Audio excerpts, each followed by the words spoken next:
দেবকে বিয়ে করতে বলেন ৯২ বছরের প্রতিযোগী টলিউড সুপারস্টার দেব। এখন জি বাংলার জনপ্রিয় গেম শো দাদাগিরির সঞ্চালক। আর এই অনুষ্ঠানে প্রায় তার ব্যক্তিগত জীবন, বিশেষ করে বিয়ে নিয়ে নানা খুনসুটি ও আলোচনা হয়।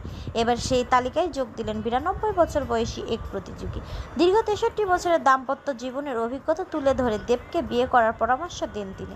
সম্প্রতি প্রচারিত দাদাগিরির দম্পতিতে বিশেষ পর্বে অংশ নেন প্রবীণ দম্পতি প্রণব মুখোপাধ্যায় ও কল্যাণী মুখোপাধ্যায়। অনুষ্ঠান জুড়ে তারা নিজের দীর্ঘ সংসার জীবনের নানা অভিজ্ঞতা ভাগাভাগি করেন।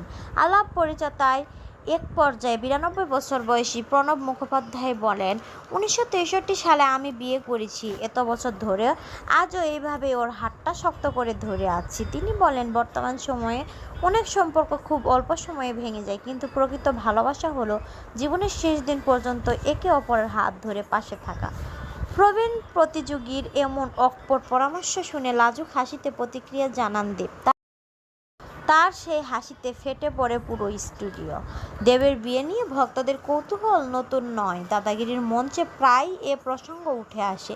গত সপ্তাহে একটি ধারাবাহিকের কলাকুশলীরা অনুষ্ঠানে এসে তার বিয়ে নিয়ে মজার মন্তব্য করেছিলেন। এবার সেই আলোচনায় নতুন মাত্রা যোগ করলেন ৯২ বছর বয়সী এক প্রতিযোগী। দীর্ঘ ৬ দশকের বেশি দাম্পত্য জীবনের অভিজ্ঞতা থেকে দেওয়া প্রণব মুখোপাধ্যায়ের পরামর্শ যেমন দর্শকের আবেগ ছুঁয়েছে, তেমনি দেবের লাজুক হাসিও মুহূর্তে সামাজিক যোগাযোগ মাধ্যমে আলোচনার বিষয় হয়ে উঠেছে।